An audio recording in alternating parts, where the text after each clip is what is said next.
نحمده ونصلي ونسلم على رسوله النبي الكريم وعلى آله وأصحابه أجمعين.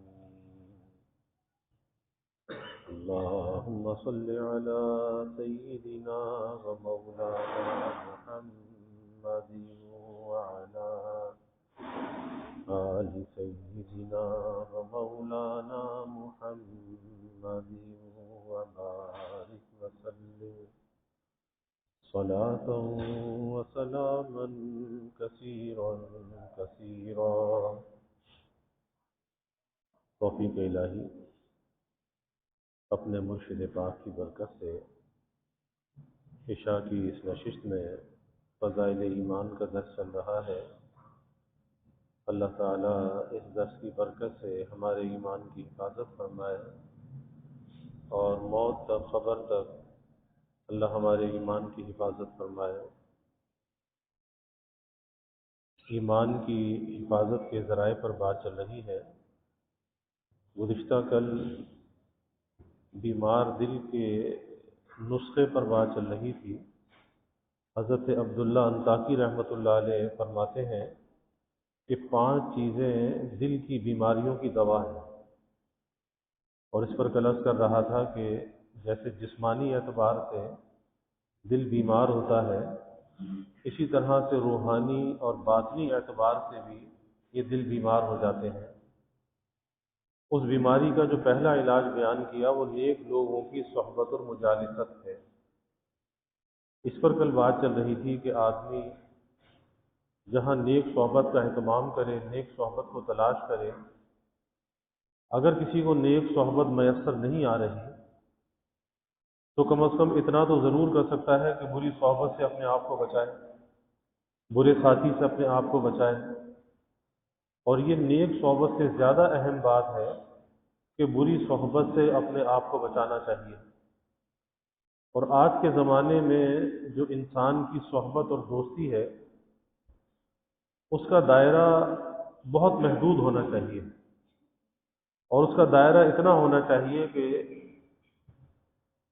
عورتوں کے اندر اگر دوستی ہے تو بیوی کے ساتھ ہونی چاہیے، اور مردوں میں دوستی ہے اپنے ماں سے، اپنے باپ سے ہونی چاہیے، باپ سے دوستی ہو، اور اپنی ماں کے ساتھ ایک محبت اور عظمت کا تعلق ہو، خدمت کا تعلق ہو. باقی دنیا کی دوستی تو بے وفائی ہے. آج کی دوستی مفادات کی ہے، اغراض کی ہے. جب تک مفاد اور غرض پوری ہوتی ہے تو دوست دوست ہوتا ہے، اور جہاں مفاد پر ضرب پڑتی ہے، مفاد پورا نہیں ہوتا، پھر وہی دوست دشمن بن جاتا ہے. اگر دوست دوست پر خرچ کر رہا ہے تو وہ دوست تعریفیں بھی کر رہا ہے، اور جہاں یہ دوست اپنا ہاتھ روک لیتا ہے وہی دوست دشمن بن جاتا ہے. اس لیے دوست بنانے کے معاملے میں انسان کو بڑا محتاط ہونا چاہیے. اللہ کے حبیب صلی اللہ علیہ وسلم کی احتیاط دیکھیے کہ آپ صلی اللہ علیہ وسلم نے فرمایا کہ اگر میں کسی کو دوست بناتا، یعنی بنایا نہیں، اگر میں کسی کو دوست بناتا تو ابو بکر کو دوست بناتا. یعنی ایک معیار بتا دیا کہ تمام انسانوں میں جو سب سے افضل ہے یہ اس لائق تھے کہ میں ان کو دوست بناتا، لیکن دوستی سوائے اللہ کی کسی سے نہیں لگائی. یہ الگ بات ہے کہ اللہ کی مخلوق کے حق کو ادا کیا، اور وہ ایسا ادا کیا کہ کوئی ادا نہیں کر سکتا. تو پتہ یہ چلا کہ دوستی بڑی سوچ سمجھ کر لگانی چاہیے کہ آخر وہ دوست بنانے کے قابل بھی ہے یا نہیں. اور سب سے پہلے جو چیز دیکھنی چاہیے وہ اس کے اندر دین دیکھنا چاہیے. اور دین کی پہچان نمازوں کی پابندی سے ہوتی ہے، اس کی وضع قطع سے ہوتی ہے، اس کے چہرے مہرے سے ہوتی ہے، اس کے لباس سے ہوتی ہے. کہ اگر دین کی عظمت اس کے دل میں ہوگی، اس کا چہرہ مہرہ بھی صحیح ہوگا، اس کا لباس بھی صحیح ہوگا، اس کی عبادات بھی صحیح ہوں گی. پھر اس کے اخلاق کو دیکھنا چاہیے کہ اس کے اخلاق کیسے ہیں. کیونکہ اگر کسی سے ایسے شخص سے دوستی لگا لی کہ جس کے اخلاق کے اندر بگاڑ اور فساد ہے، لازمی نتیجہ یہ ہوگا کہ وہ بگاڑ منتقل ہو جائے، اور پھر جیسا وہ دوست ہوگا ایسی حرکتیں اس سے بھی سرزد ہونے لگیں گی. وہی گفتگو کا انداز آئے گا، اور اگر اللہ نہ کرے آج کے زمانے میں تو چھوٹے چھوٹے بچے آپ دیکھیں سڑکوں پر گالیاں بک رہے ہوتے ہیں، اور ماں باپ کو فکر نہیں ہے کہ بچہ گھر سے باہر جا کے کر کیا رہا ہے۔ چھوٹے چھوٹے بچے گالیاں بک رہے ہیں، پھر یہی بڑے ہو کر کیا بنیں گے؟ یہ عادتیں پختہ ہو جائیں گی، لیکن کوئی ان کی تربیت کرنے والا نہیں، کوئی سکھانے والا نہیں۔ بس ماں باپ نے گھر سے باہر نکال دیا، جاؤ کھیلو کودو واپس گھر آ جاؤ۔ یہ نہیں دیکھتے کہ ان کا اٹھنا بیٹھنا کس کے ساتھ ہے، کرتے کیا ہے، ان کی گفتار کیسی ہے، ان کی زبان پر کیا کلمات آتے ہیں۔ اور اگر ان کی نگرانی نہ کی جائے پھر ایک وقت ایسا بھی آتا ہے وہی بچہ گھر میں اپنے ماں باپ کو بھی گالی بکتا ہے۔ کہاں سے سیکھی؟ باہر جا کے سیکھی، دوستوں سے سیکھی، کھیلتے کودتے سیکھ لی، اب وہی گھر میں آ کر اسے ریپیٹ کرنا شروع کی۔ کسی بھائی سے کوئی بات ہو گئی، اسے بھائی کو بھی گالی بک دی، ماں باپ نے کچھ کہا، ماں باپ کو گالی بک دی۔ تو سوچنا چاہیے کہ ماں باپ کو اپنی اولاد سے جہاں توقعات ہوتی ہیں وہاں پر اپنی اولاد کی نگرانی بھی کرنی چاہیے۔ اب میں ایک شہر میں گیا، میں جمعے کے لیے مسجد کی طرف جا رہا تھا، گاڑی میں تھا، دیکھا کہ اسکول کی چھٹی ہوئی تھی۔ اب ایک کولڈ ڈرنک شاپ تھی، اس کے باہر وہ کرسی اور ٹیبل رکھی ہوئی تھی، اسکول کے بچے بیٹھے تھے، اور وہ عمر کے اعتبار سے وہ لگتے تھے کہ یہ 8ویں 9ویں کلاس کے بچے ہوں گے، 14-15 سال کی عمر کے بچے۔ لیکن دیکھا کہ بستے بھی ان کے کمر پہ تھے، ان کے بیگ ان کی کمر پہ تھے، لیکن وہاں بیٹھے ہوئے سگریٹ پی رہے۔ اب اندازہ لگائیے، اتنا دیکھ کر دکھ ہوا کہ ماں باپ کس امید سے بچے کو پڑھنے کے لیے بھیج رہے ہیں، اور یہ بچہ کہاں دوستی لگا رہا ہے کہ ماں باپ اگر دیکھ لیں، ماں باپ کو یہ بات پتہ چل جائے، ان کے دل پر کتنے آرے چلیں گے کہ کیا ہم نے اس دن کے لیے بچے کو پیدا کیا تھا؟ کیا ہمیں یہ توقع تھی کہ آج یہ دن دیکھنا پڑے گا کہ یہ بچہ سگریٹ پیے گا، یہ بچہ نشے کے اندر لگے گا؟ لیکن نتیجہ کیا ہے؟ کس سبب سے ایسا ہوا؟ برے دوست کی وجہ سے ایسا ہوا کہ انسان تصور بھی نہیں کر سکتا کہ سگریٹ اس کے ہاتھ میں بھی آئے، لیکن دوستی کے اندر اس کے لیے اتنی خطرناک چیز معمولی بن گئی کہ جس کے ہر پیکٹ پر یہ لکھا ہے کہ اس سے کینسر ہو سکتا ہے، لیکن اس دوست نے اسے اس نہج پہ پہنچا دیا کہ جہاں اسے اپنی جان کی بھی پرواہ نہیں ہے اور اپنے خاندان کی آبرو کی پرواہ بھی نہیں ہے، میں کس کا بیٹا ہوں، میں کس خاندان کا ہوں، میرے ماں باپ کی شناخت کیا ہے، میرے خاندان کی شناخت کیا ہے، کل کو اگر رسوائی ہوگی تو کس کی ہوگی؟ ارے بڑوں کی رسوائی ہوگی۔ اس لیے سوچنا چاہیے کہ دوست کس کو بنانا چاہیے، اور صحابہ نے یہ سوال کیا کہ یا رسول اللہ صلی اللہ علیہ وسلم ہم کس کے پاس جا کر بیٹھے؟ اللہ کے حبیب صلی اللہ علیہ وسلم نے فرمایا کہ جس کا دیکھنا تمہیں اللہ کی یاد دلائے، پہلی پہچان یہ ہے، جس کا دیکھنا تمہیں اللہ کی یاد دلائے، اور جس کا بولنا تمہارے علم میں ترقی کا ذریعہ بنے۔ اور تیسری پہچان یہ بیان کی کہ اس کے پاس بیٹھنے سے دنیا کی محبت کم ہونے لگے، آخرت کی فکر بڑھنے لگے، بس ایسے کی جو صحبت ہے وہ اکثیر ہے، ایسے کے پاس جا کر بیٹھو۔ تو پہلی بات دلوں کی شفا کے لیے، دلوں کی بیماریوں کے علاج کے لیے نیک لوگوں کی صحبت اور مجالست، اور دوسرے فرمایا تلاوت قرآن مجید، قرآن مجید کی تلاوت کرنا، کیونکہ یہ اللہ کا کلام ہے۔ کسی شاعر نے کہا نا، یہ ہے اللہ کا پاک کلام، یہ ہے اللہ کا پاک کلام، دوست کا خط ہے دوست کے نام، یہ ہے اللہ کا پاک کلام، دوست کا خط ہے دوست کے نام۔ یعنی گویا کہ اللہ کی طرف سے خط ہے، کس کے نام ہے؟ ہمارے نام پر ہے، اور اللہ کی تجلی اس کلام کے اندر موجود ہے، کیونکہ یہ مخلوق نہیں ہے، یہ اللہ کے اندر کا کلام ہے۔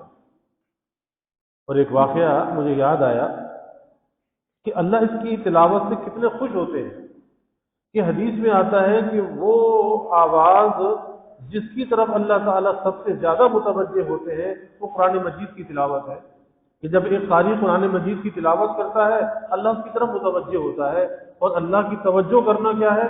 اللہ کی طرف سے رحمت اور برکت آتی ہے، یہ اللہ کی توجہ ہے۔ ہمارے اکابر میں سے ہوئے اعلیٰ حضرت حاجی امداد اللہ صاحب مہاجر مکی رحمۃ اللہ علیہ،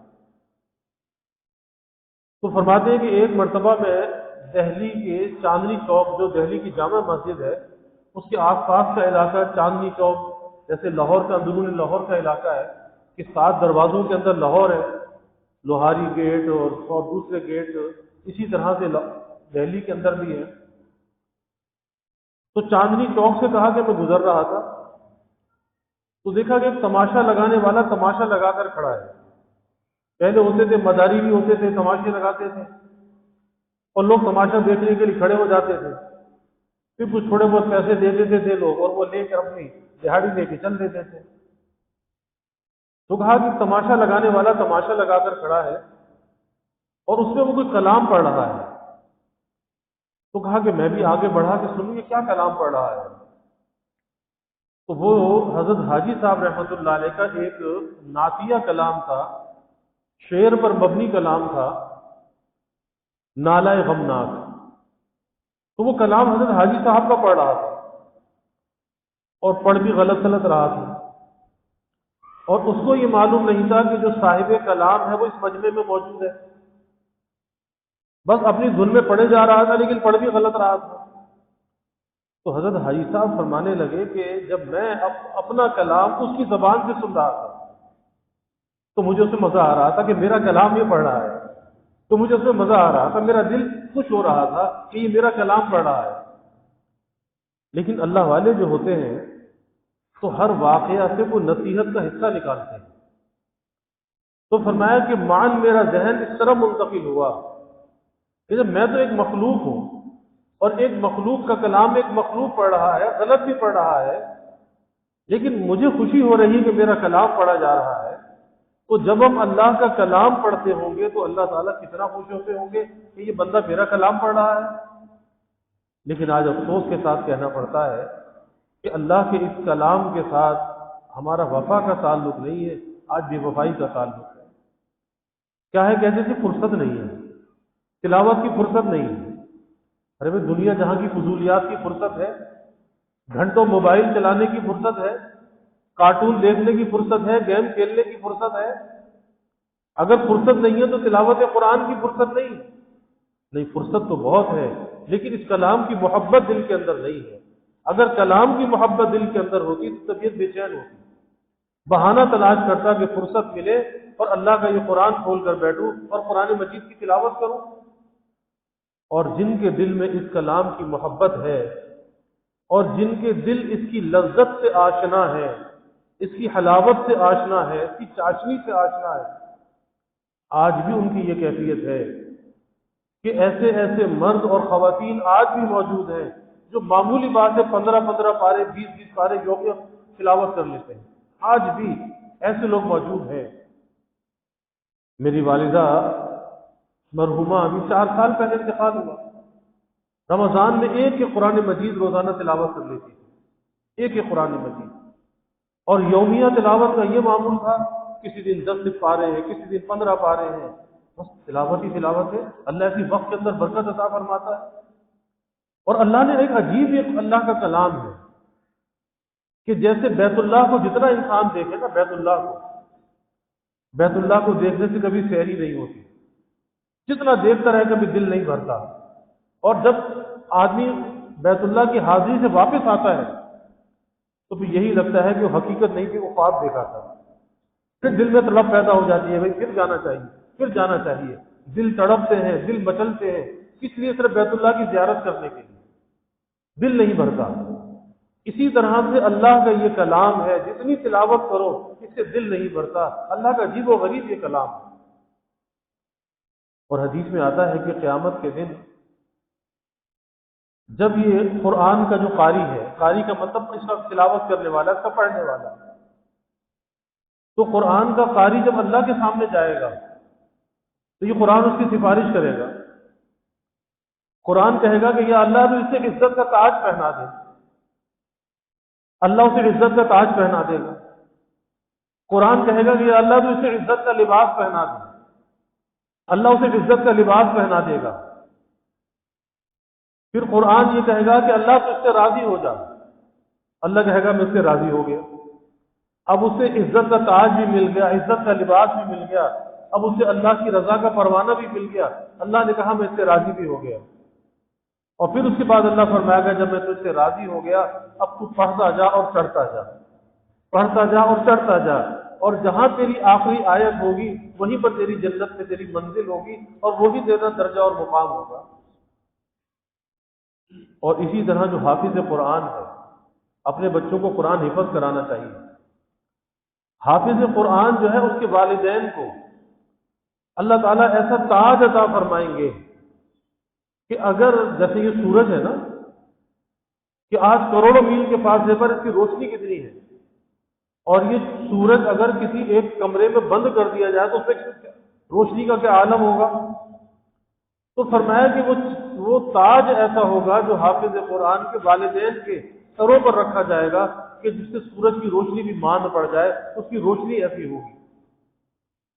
اور پھر حافظ قرآن جو قرآن کا حافظ ہے اسے اپنے خاندان کے 10 آدمیوں کی شفاعت کا حق دیا جائے گا کہ بھئی ایسے 10 آدمی جن پر جہنم لازم ہو چکی ہے اسے بخشوا کے جنت میں لے جائیں، بخشوا کر جنت میں لے جائیں، یعنی اسے شفاعت کا حق دیا جائے گا۔ یہ معمولی بات نہیں ہے۔ اور ایک عجیب بات مجھے واقعہ یاد آیا، ہمارے اکابر میں سے ہوئے حضرت مولانا شاہ ابرار الحق صاحب رحمۃ اللہ علیہ، حکیم الامت حضرت تھانوی رحمۃ اللہ علیہ کے اجل خلفاء میں سے تھے۔ مکہ مکرمہ ہر سال حج کے لیے آتے تھے، عصر کے بعد حضرت کی مجلس ہوتی تھی، تو ایک دن اپنی مجلس میں فرمانے لگے کہ بھائی میں عذاب قبر سے بچنے کا نسخہ بتلاتا ہوں، عذاب قبر سے بچنے کا نسخہ بتلاتا ہوں۔ اور وہ عذاب قبر سے بچنے کا نسخہ یہ ہے کہ قرآن مجید کو یاد کرنا شروع کر دو، چاہے کسی بھی عمر کے اندر آدمی ہے، قرآن مجید یاد کرنا شروع کر دو، چاہے ایک ایک آیت روز یاد کرو، اور اگر زندگی میں تکمیل نہ ہوئی، ظاہر ہے اتنا آہستہ آہستہ پڑھے گا تو زندگی میں تو پورا نہیں کر سکتا، تو حدیث شریف میں آتا ہے کہ جو آدمی قرآن مجید حفظ کر رہا ہو، قرآن مجید کو یاد کر رہا ہو اور زندگی میں وہ حفظ نہ پورا کر سکے، اس کی موت کا وقت آ گیا اور قرآن مجید کی وہ تکمیل نہ کر سکا، تو اللہ تعالیٰ اس کی قبر میں ایک فرشتے کو مقرر کر دیتے ہیں اور فرشتہ قبر میں قرآن مجید کی تکمیل کراتا ہے۔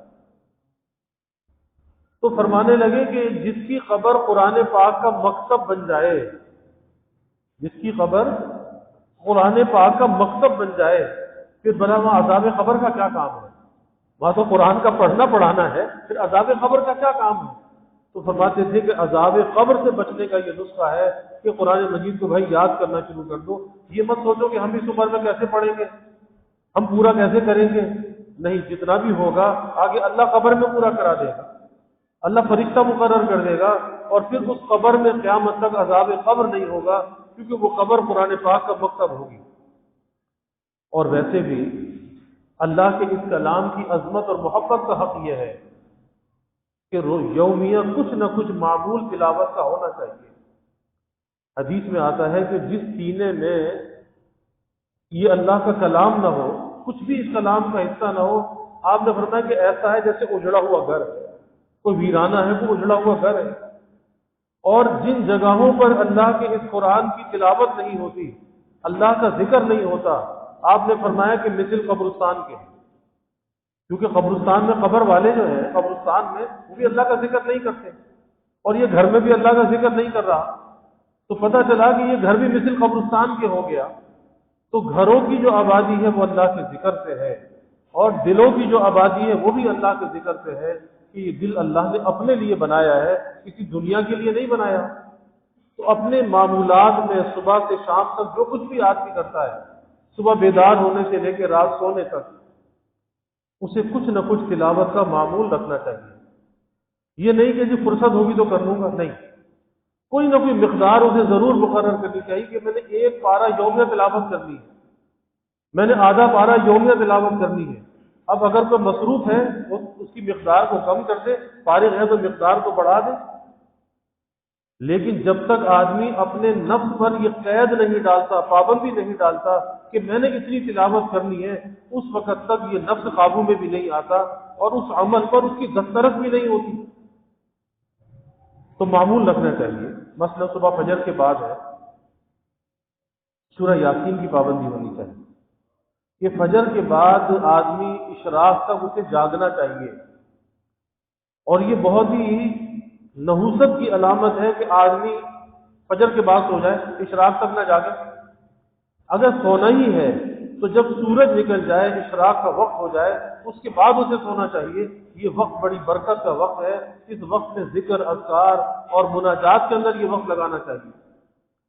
اور حدیث میں آتا ہے کہ جو آدمی فجر کے بعد سورہ یاسین کی تلاوت کرتا ہے تو اس تلاوت کی یہ برکت ہے کہ اللہ سارے دن کے کاموں کا ذمہ لے لیتا ہے. اب سارے دن میں کتنے کام ہیں، کتنی مشکلات ہیں، کتنی پریشانیاں ہیں کہ بھاگ بھاگ کر آدمی تھک جاتا ہے لیکن کام ختم نہیں ہوتے. پھر کہتا ہے یہ آج تو کچھ بھی نہیں ہوا. تو اس تلاوت کی یہ برکت ہے اور سورہ یاسین کی تلاوت کی کہ اللہ تعالیٰ سارے دن کے کاموں کا ذمہ اللہ لے لیتا ہے. اسی طرح سے جب آدمی اشراق کی نماز پڑھتا ہے تو حدیث میں آتا ہے کہ انسان کا جو یہ بدن ہے نا، اس میں 360 جوڑ ہے اور ہر جوڑ کا ایک شکر ہے کہ جب تک ایک جوڑ میں بھی وہ خرابی پیدا ہو جائے نا، سارا بدن ڈسٹرب ہو جاتا ہے. تو گھٹنے میں خرابی ہو جائے، تو کمر میں ہو جائے، تو ہاتھ میں ہو جائے، سارا بدن ڈسٹرب ہو جاتا ہے. تو فرمایا کہ اشراق کی جو نماز آدمی پڑھتا ہے یہ ان 360 جوڑ کا شکر ادا ہو جاتا ہے. تو معمولی بات نہیں ہے. اس لیے کچھ اعمال کا اپنے کو پابند کرنا چاہیے، ذکر اذکار کا، تلاوت قرآن کا اپنے کو پابند کرنا چاہیے. اور یہ تلاوت قرآن کیا ہے؟ اللہ سے باتیں کرنا ہے. اس دنیا میں اللہ سے باتیں کرنے کا ایک ہی ذریعہ ہے اور وہ ذریعہ کی تلاوت قرآن ہے. اس لیے اپنے معمولات کے اندر اس کا بھائی اہتمام کرنا چاہیے. اللہ تعالیٰ ہمیں اس کی توفیق عطا فرمائے. وآخر دعوانا الحمد للہ رب العالمین والعاقبۃ للمتقین والصلاة والسلام علی اشرف الانبیاء والمرسلین. اللهم صل على سيدنا ومولانا محمد وعلى آل سيدنا ومولانا محمد وبارك وسلم. ربنا آتنا في الدنيا حسنة وفي الآخرة حسنة وقنا عذاب النار. ربنا أتمم لنا نورنا واغفر لنا إنك على كل شيء قدير. اللهم أعنا على ذكرك وشكرك وحسن عبادتك. اللهم إنا نستعينك على طاعتك. اللهم وفقنا لما تحب وترضى من القول والعمل والفعل والنية والهدى إنك على كل شيء قدير. اللهم ارزقنا حبك وحب حبيبك صلى الله عليه وسلم. اللهم ارزقنا شهادة في سبيلك واجعل موتنا ببلد رسولك. یا اللہ یا رحمان یا رحیم یا کریم یا ارحم الراحمین یا اکرم الاکرمین. یا اللہ ہمارے گناہوں کو معاف فرما، خطایا سے درگزر فرما. یا اللہ اپنی محبت معرفت عطا فرما. اپنی رضا والی زندگی یا اللہ نصیب فرما. رضا والے کاموں کی یا اللہ توفیق عطا فرما. ظاہری باطنی ہر قسم ترقیات عطا فرما. یا اللہ نیک صحبتوں کا اہتمام کرنے والا بنا. یا اللہ بری صحبت سے ہماری حفاظت فرما. ہمارے نوجوان بچے بچیوں کی حفاظت فرما. یا اللہ برے دوست سے حفاظت فرما، مکار دوست سے حفاظت فرما. یا اللہ تلاوت قرآن کی ہمیں یا اللہ توفیق عطا فرما. قرآن کے ساتھ وفا کا تعلق نصیب فرما. یا اللہ کثرت تلاوت کی توفیق عطا فرما. اس کلام کی محبت عظمت ہمارے دلوں میں پیدا فرما. یا اللہ اس کے احکامات پر چلنے والا بنا. اس کے حلال کو حلال سمجھنے والا بنا. اس کے حرام کو حرام سمجھنے والا بنا. اس کے احکامات کے تابع زندگی گزارنے والا بنا. یا اللہ قرآن کو ہمارے دلوں کی بہار بنا دے. ہمارے غموں کا مداوع کرنے والا بنا دے. یا اللہ قبر میں ہمارا مونس اور ساتھی بنا دے اور میدان حشر میں یا اللہ ہمارے لیے شفیع بنا دے. قرآن کی شفاعت کو یا اللہ ہمارے حق میں قبول فرما. یا اللہ ظاہری باطنی ہر قسمی ترقیات عطا فرما. سب کے دلوں کے نیک ارادوں کو، تمناؤں کو از غیب پورا فرما، سب کی حاجات کو پورا فرما، پریشانیوں کو دور فرما، بیماریوں سے یا اللہ حفاظت فرما، ہر ناگہانی بلا اور مصیبت سے یا اللہ حفاظت فرما، زمینی آسمانی آفات سے یا اللہ حفاظت فرما، موذی امراض سے یا اللہ حفاظت فرما، یا اللہ سب کے علم میں، عمل میں، رزق میں خوب خیر و برکت فرما، ابواب رزق یا اللہ کشادہ فرما، رزق حلال عطا فرما، آسان عطا فرما، برکت والا عطا فرما، یا اللہ کبھی کسی کو مخلوق کا محتاج نہ بنا، ہمیشہ اپنے در کا سائل اور بھکاری بنا، اپنے در کا منگتا اور سوالی بنا، یا اللہ اپنے غیر سے ہماری امیدوں کو فتح فرما، اپنی ذات عالی کا یقین ہمارے دلوں میں پیدا فرما، یا اللہ ہر امید کو تیری ذات سے وابستہ کرنے والا بنا، یا اللہ ایمان کی ترقی، اعضا کی سلامتی عطا فرما، ہر محتاجی معذوری سے یا اللہ ہماری حفاظت فرما، یا اللہ ہمارے ملک پر اپنی رحمتوں کا نزول فرما، اس ملک کو امن کا، سلامتی کا گہوارہ بنا، یا اللہ ہر قسمی بد امنی، بے چینی، بے سکونی کو دور فرما، یا اللہ اس ملک میں معاشی، معاشرتی، اخلاقی اور سیاسی استحکام عطا فرما، تا قیام قیامت یا اللہ اس ملک کی حفاظت فرما، اس ملک میں رہنے والوں کی حفاظت فرما، یا اللہ اس ملک کے خلاف جو بھی سازشیں ہیں اسے ناکام فرما، سازشیں کرنے والوں کو ناکام و نامراد فرما، یا اللہ مہنگائی کے، گرانی کے عذاب سے نجات عطا فرما، سب کے گزر بسر کو آسان فرما، سب کے سفید پوشی کے بھرم کو قائم فرما، یا اللہ کسی کو مخلوق کے آگے رسوا نہ فرما، مخلوق کے آگے سوال کی ذلت سے بچا، عزت آبرو والی زندگی عطا فرما، ستاری والی زندگی عطا فرما، یا اللہ سب کے گھروں میں خوشیاں، راحتیں، نعمتیں، برکتیں عطا فرما، یا اللہ گھروں کے ماحول کو جنت کا نمونہ بنا، آپس میں محبت الفت پیدا فرما، نفرت و عداوت کو یا اللہ دور فرما، سب کی اولادوں کو یا اللہ نیک صالح بنا، آنکھوں کی ٹھنڈک بنا، یا اللہ اولاد کی تربیت کا غیب انتظام فرما، یا اللہ اولاد کو والدین کے لیے راحت کا ذریعہ بنا، صدقہ جاریہ بنا، یا اللہ اولاد کا مستقبل تابناک بنا، والدین کو اولاد کی خوشیاں دیکھنا نصیب فرما، یا اللہ جو بے اولاد ہیں نیک صالح اولاد عطا فرما، یا اللہ جو اولاد نرینہ چاہتے ہیں نیک صالح بیٹے عطا فرما، یا اللہ جو بچے بچیاں بے نکاح بیٹھے ہیں یا اللہ ان کے لیے نباہ والے جوڑ کے رشتے عطا فرما، تمام والدین کو اس فریضے سے سبکدوش فرما،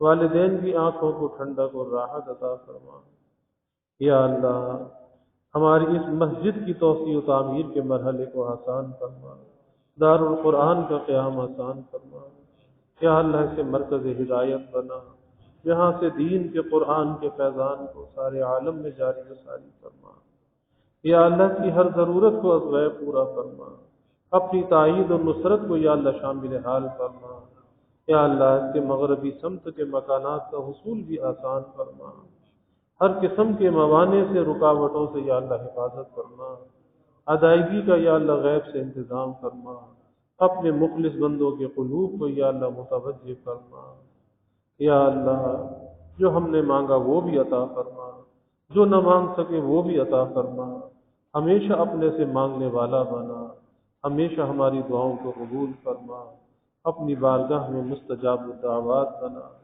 ربنا تقبل منا انك انت السميع العليم وتب علينا انك انت التواب الرحيم وجزى الله عنا محمدا صلى الله عليه وسلم ما هو اهله وصلى الله تعالى وسلم على النبي الكريم آمين برحمته.